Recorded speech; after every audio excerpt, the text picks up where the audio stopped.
Halo cuy, kembali lagi di channel Purple Team ID bareng gua, Danang. Nah, di video kali ini kita akan membahas topik yang terkait exploit development sebelum membahas DevSecOps di video terbaru selanjutnya.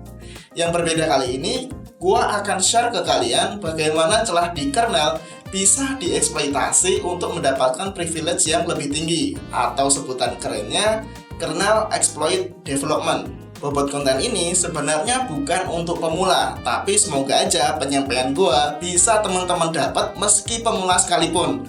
Nah, penasaran kan? Tonton videonya sampai habis.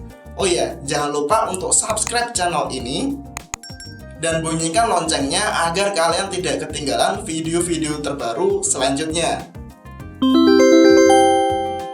Materi yang akan gua bahas ditujukan untuk edukasi dan sangat berguna untuk kalian yang tertarik bekerja sebagai cybersecurity profesional atau ethical hacker.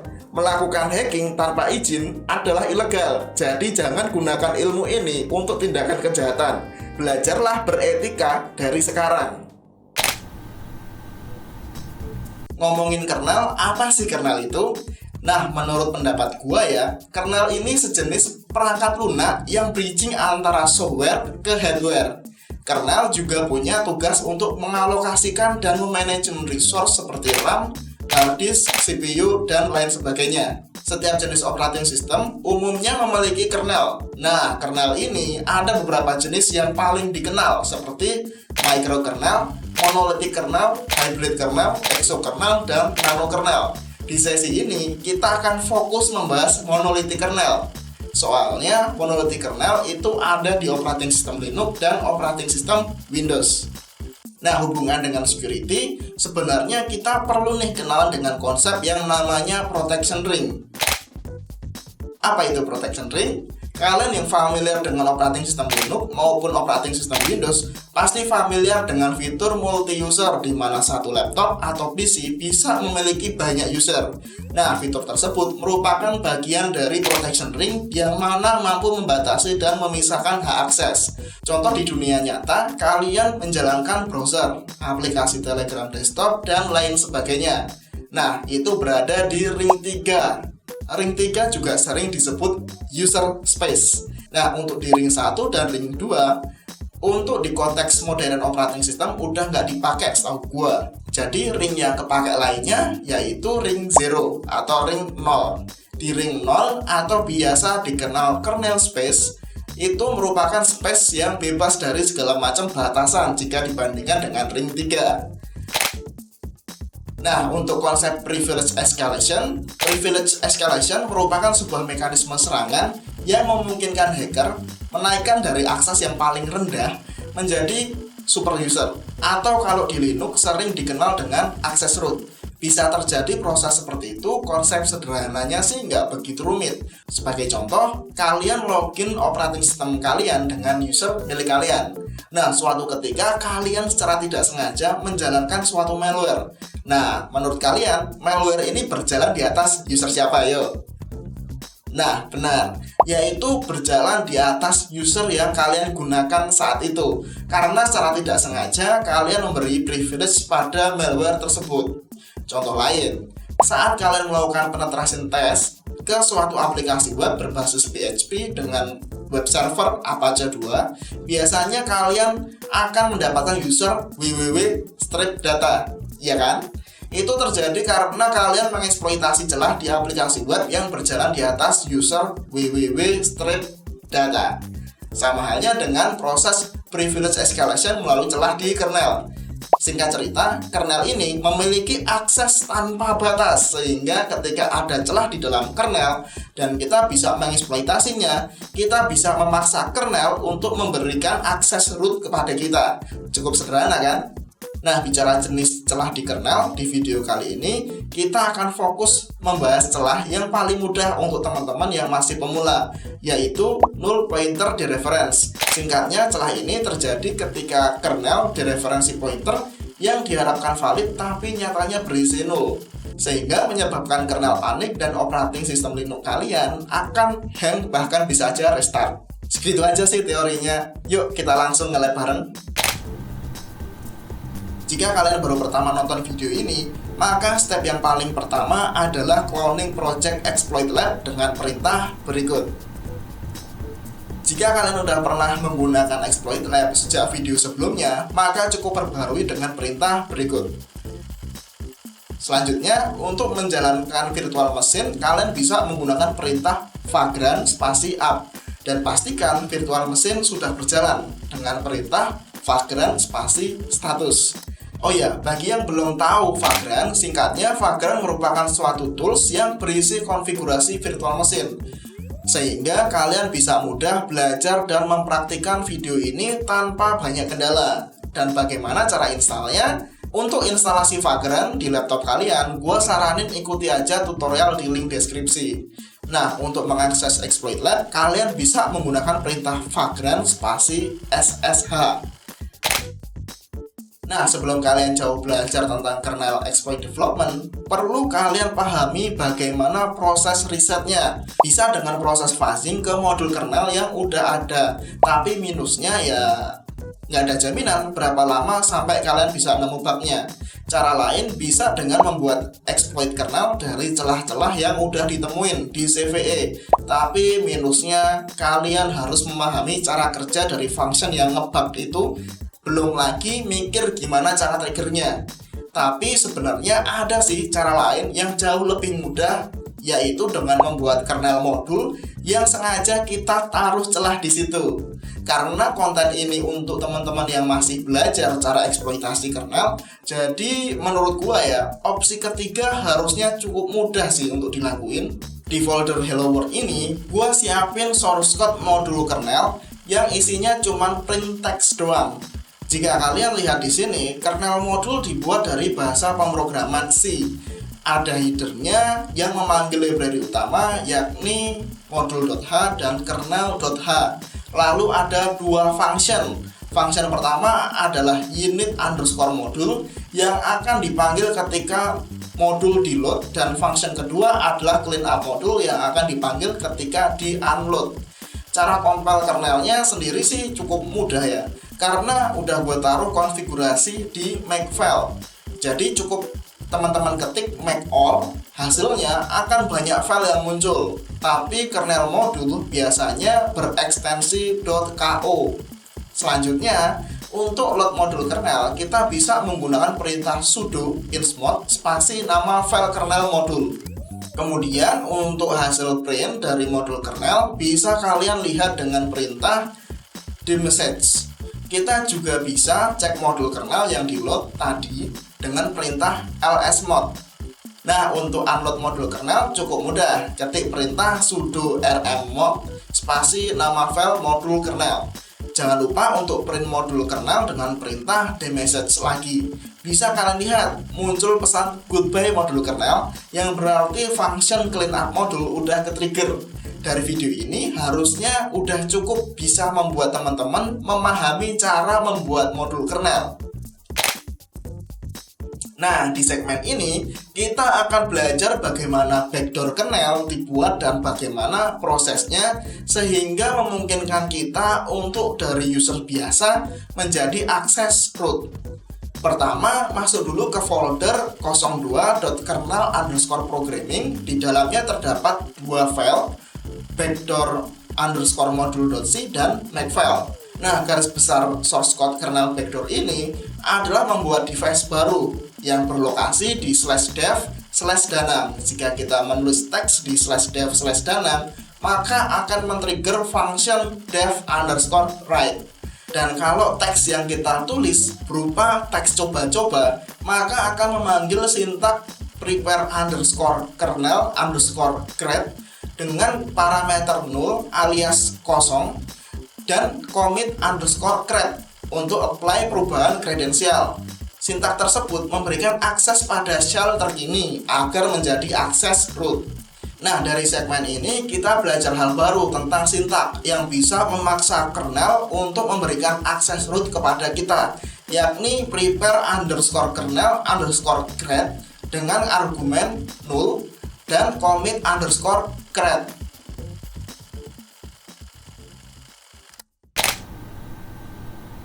Nah, di segmen sebelumnya kita udah belajar tentang bagaimana cara custom modul kernel, baik itu kita compile-nya, kemudian juga gimana caranya untuk load sama unload. Kemudian di sesi sebelumnya kita juga udah belajar gimana sebuah kernel backdoor bisa menaikkan hak akses dari user paling rendah menjadi sebuah akses super user dengan memanfaatkan dua function, yaitu prepare underscore kernel underscore create, kemudian juga dikasih argumen null, kemudian juga menggunakan function kedua yaitu commit underscore create untuk apply perubahan kredensial yang kita lakukan.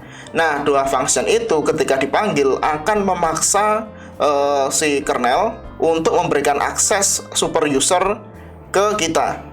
Nah, dari pengetahuan itu kita akan bisa gunakan untuk mengeksploitasi sebuah celah di kernel yang mana itu sering disebut dengan null pointer dereference. Nah, penasaran kan? Yuk kita langsung aja lompat ke folder selanjutnya. Nah, kita masuk ke folder null pointer dereference. Kemudian di sini ada beberapa file. File yang pertama adalah kernel root exploit, yaitu sebuah template yang sudah gua sediain untuk teman-teman bikin exploitnya. Kemudian ada makefile seperti biasa, itu berisi konfigurasi untuk compile modul kernel dan juga compile dari exploit yang kita nanti akan buat. Nah, file selanjutnya adalah null underscore module.c, itu berisi source code modul kernel yang ngebug ya. Nah, bugnya ya tadi null pointer dereference. Di source code ini itu ada function unit underscore module yang mana udah gue jelasin di segmen sebelumnya.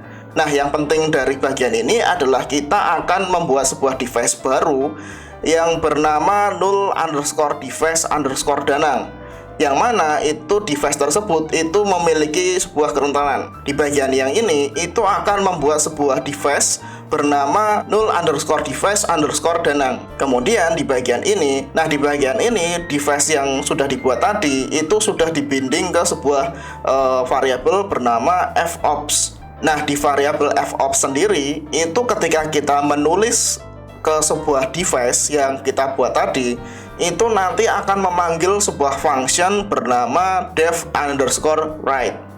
Di function dev underscore write di situ sudah ada beberapa sintak yang harus teman-teman pahami. Di baris 47 di situ mengalokasikan sebuah pesan yang diinputin oleh kita ke sebuah variabel bernama message. Di situ menggunakan sintak yang kita sebut dengan meme CPY. Di baris 49 dan 50 di situ gunanya untuk menampilkan pesan apa yang tadi ditulis dan juga panjangnya berapa karakter. Jika variabel message itu berisi coba-coba, maka akan memanggil sebuah function bernama null underscore function underscore pointer atau PTR. Nah, function inilah yang men-trigger sebuah celah null pointer dereference, karena di situ kita paksa untuk memanggil sebuah function yang dianggapnya itu seharusnya valid tetapi ternyata berisi null. Nah, seperti teman-teman yang lihat di situ mendeklarasikan sebuah function tapi nyatanya tidak berisi apa-apa, alias null. Untuk di operating system yang lama, biasanya address null itu masih diperbolehkan untuk ditulis atau dipergunakan. Tetapi di operating system yang modern, terutama dari Ubuntu 10.04, itu address null itu sudah dilarang untuk ditulis. Nah, maka dari itu kita akan paksa si operating system ini itu memperbolehkan kita untuk menulis atau menggunakan address null. Hal itu untuk melindungi user dari serangan null pointer dereference. Nah, agar kita bisa membypass exploit mitigation itu, maka kita harus memaksa si operating system agar mengizinkan kita menggunakan address null. Nah, untuk mengeceknya kita bisa menggunakan cat spasi /proc /sys/vm /mmap underscore min underscore addr. Bisa teman-teman lihat di situ address paling minimal yang bisa dipergunakan adalah 65536, alias by default kita nggak boleh menulis sesuatu atau menggunakan address null. Untuk memaksa operating system mengizinkan kita menggunakan address null, kita bisa menggunakan perintah sudo spasi sysctl spasi strip w, kemudian diikuti dengan vm.mmap_min_addr sama dengan 0. Kemudian kita pastikan lagi sudah benar-benar 0 apa belum.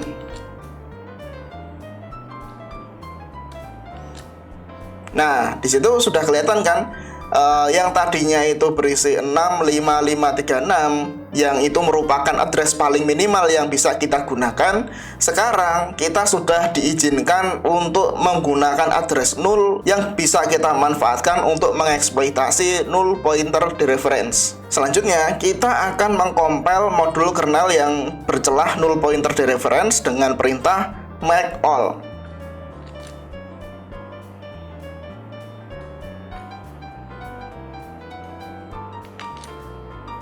Setelah kita berhasil compile, di situ akan muncul file baru bernama null_module.ku. Jangan lupa untuk loadnya kita bisa menggunakan perintah sudo spasi insmod spasi nama modul kernelnya. Lalu kita pastikan device baru tersebut itu sudah eksis. Di sini sudah muncul ya, null_device_dana. Selanjutnya kita cek permission dari device tersebut.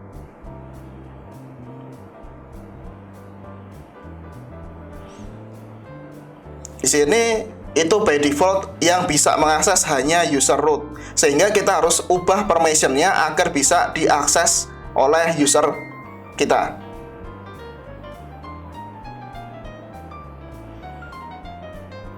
Setelah kita berhasil merubah permissionnya, nah selanjutnya kita tes dengan perintah echo spasi coba-coba, ya kan? Kemudian kita redirect ke /dev/null_device_danang dan hasilnya akan crash, ya kan?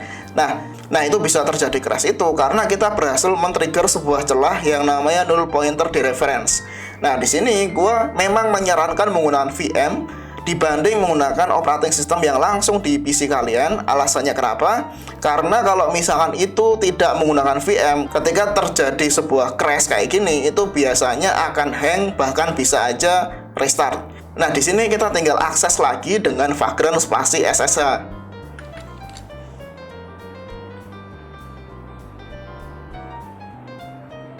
Kemudian kita masuk ke folder yang sebelumnya tadi. Nah, kemudian untuk memastikan kita bisa menggunakan dmesg. Nah, bisa kalian lihat di situ EIP berusaha untuk memanggil address null. Yang mana null di sini itu belum ada isinya.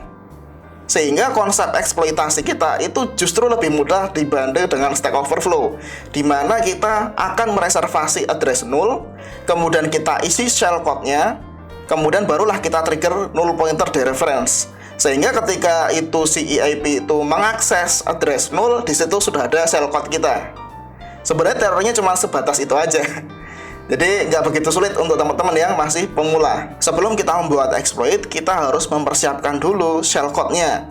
Shellcode yang akan kita gunakan itu berisi dua function yang sudah kita pelajari sebelumnya, yaitu prepare kernel create dan juga commit create. Nah, yang pertama yang harus kita lakukan adalah kita harus mencari address dari kedua function itu. Caranya seperti apa? Kurang lebih ikuti aja yang gua ketik ini. Nah, di situ kita sudah mendapatkan address dari prepare_kernel_create. Di situ addressnya adalah C0177B30. Selanjutnya kita cari address commit_create. Nah, di step selanjutnya kita harus cari address dari sebuah function commit_create dengan perintah seperti ini. Oke, kita udah dapetin function dari commit_create yaitu C01777F0. Selanjutnya gua akan bikin shellcode dari bahasa assembly.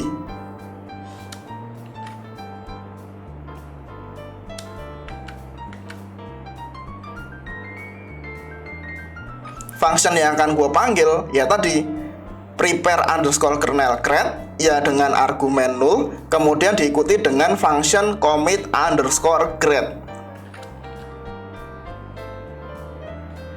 Nah, untuk bikin shellcode dari bahasa assembly untuk memanggil function tersebut itu mudah aja.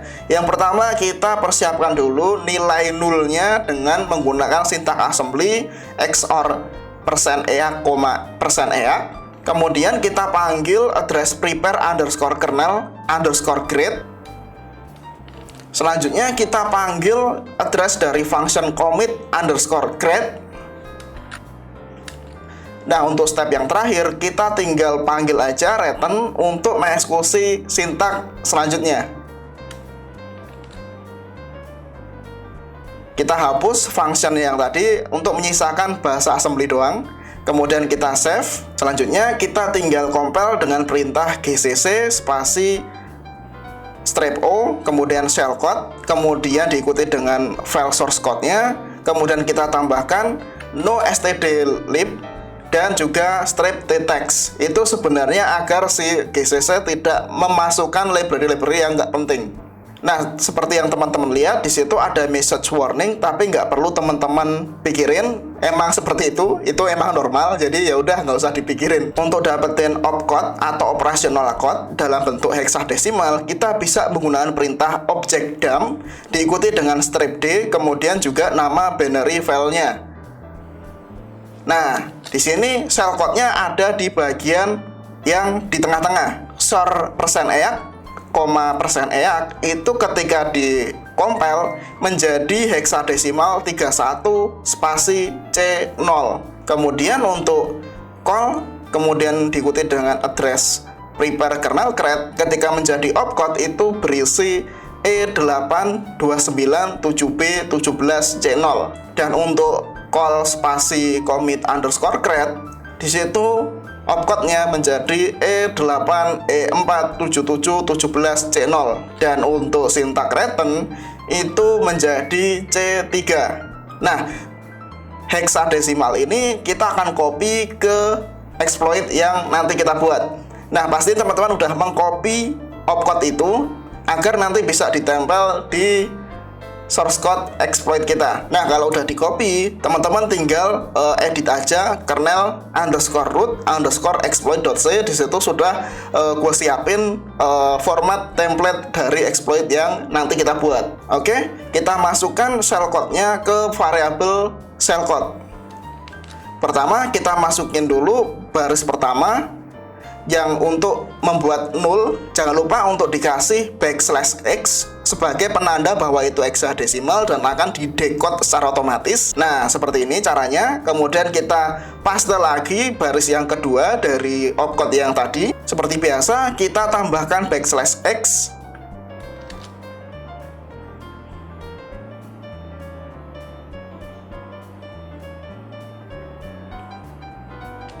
Selanjutnya kita paste kembali baris yang ketiga dan kita tambahkan \x.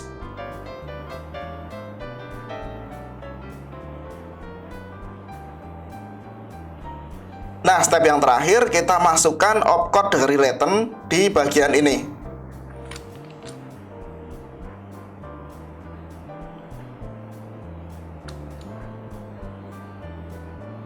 Itu aja sih cara nempelin shellcode-nya, nggak susah kan ya? Nah, untuk function utama di sini step yang paling awal yaitu kita reservasi address null dengan permission read, write, dan juga accept.